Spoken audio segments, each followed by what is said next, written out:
জয় যিশু। প্রথম পাঠ শিষ্যচরিত হতে আজকের বাণী পাঠ 4 অধ্যায় 13 থেকে 21 পদ। সমাজ নেতারা যখন পিতর আর যোহনকে যিশুর নাম প্রচার বন্ধ করার আদেশ দিলেন, তখন উত্তরে তারা বললেন, অমন আদেশ তারা কিছুতেই মেনে নিতে পারবেন না। পিতর ও যোহনের সৎ সাহস দেখে, অথচ তারা যে অশিক্ষিত সাধারণ লোক তা বুঝতে পেরে মহাসভার সদস্যেরা আশ্চর্য হয়ে গেলেন। তারা তখন চিনতে পারলেন যে এরা দুজনেই আগে যিশুর সঙ্গী ছিলেন।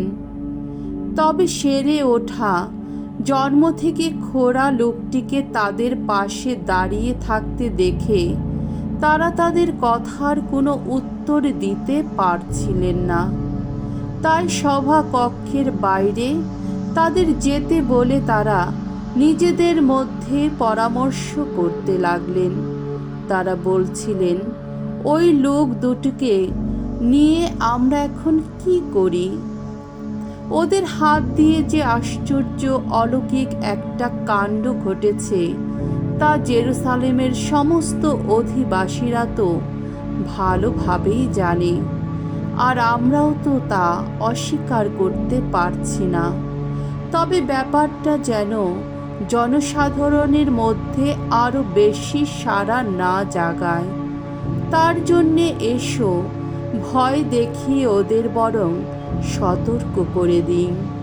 ওরা যেন কারো কাছে ওই লোকটার নামে আর কোনো কথাই না বলে।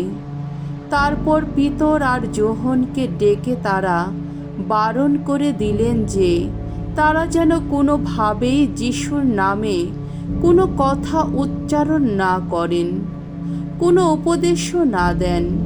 কিন্তু পিতর আর যোহন উত্তরে তাদের বললেন,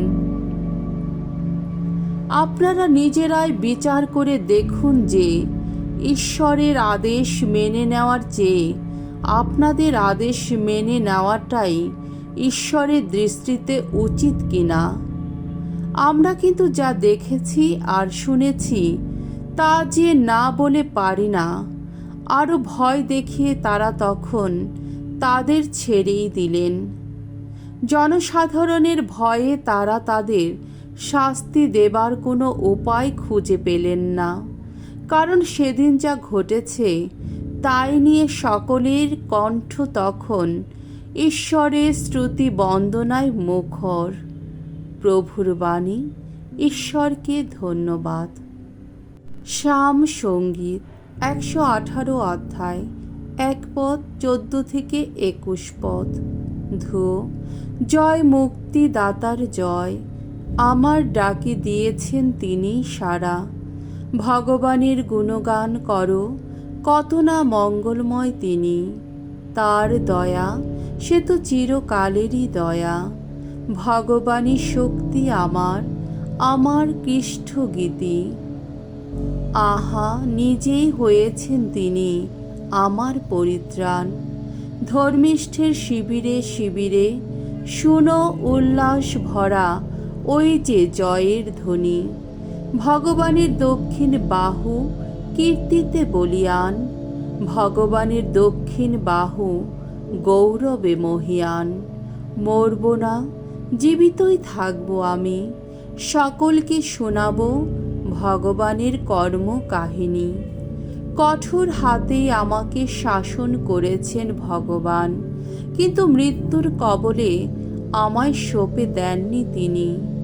ধর্মালয়ের দ্বারগুলি এবার খুলেই দাও, প্রবেশ করব আমি, ভগবানের গুণগান করব এখন। ভগবানের কাছে যাবার এই তো সেই দ্বার, ধার্মিক মানুষের এই তো সেই প্রবেশ পথ। ওগো, তোমার গুণগান করি আমি, তুমি যে দিয়েছ সাড়া। আহা, নিজেই হয়েছ তুমি আমার পরিত্রাণ। বাণী বন্দনা।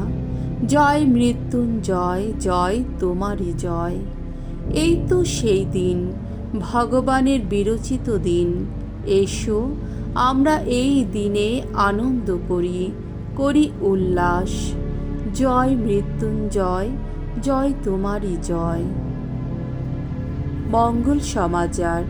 মার্ক রচিত মঙ্গল সমাচার 16 অধ্যায় 9 থেকে 15 পদ। বিভিন্ন লোকের কাছে পুনর্থিত যিশুর দর্শন দান। রবিবার দিন সকালের দিকে পুনরুত্থান করার পর যিশু প্রথমে দেখা দিলেন মাগদালার সেই মারিয়ার কাছে, যার মধ্য থেকে তিনি 7টি অপদূতকে তাড়িয়ে দিয়েছিলেন। মারিয়া তখন যিশুর সঙ্গীদের কাছে গিয়ে এই খবর জানালেন। শিষ্যেরা তখনও যিশুর জন্যে শোকাচ্ছন্ন, তখনও তাদের চোখে জল। যিশু নাকি বেঁচে আছেন এবং মারিয়া তাকে দেখেছেন, এই কথা শুনেও তাদের বিশ্বাস হলো না। এই ঘটনার পর তাদের মধ্যে দুজন যখন পায়ে হেঁটে গ্রামাঞ্চলের দিকে যাচ্ছিলেন, যিশু তখন অন্য রূপ ধরে এই দুজনকে দেখা দিলেন। জেরুসালেমে ফিরে গিয়ে এরা দুজনে অন্যান্য শিষ্যদের কাছে খবরটি জানালেন, কিন্তু তারা এদের কথাও বিশ্বাস করলেন না। শেষে 11 জন প্রেরিত যখন একসঙ্গে খেতে বসেছেন, তখন যিশু তাদের কাছেই দেখা দিলেন।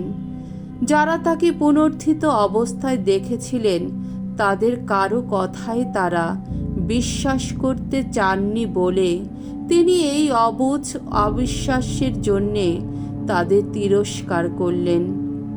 তারপর তিনি তাদের বললেন, তোমরা জগতের সর্বত্রই যাও, বিশ্ব সৃষ্টির কাছে তোমরা ঘোষণা করো মঙ্গল সমাচার। প্রভুর মঙ্গলময় বাণী। খ্রিস্ট প্রভু তোমার প্রশংসা হোক।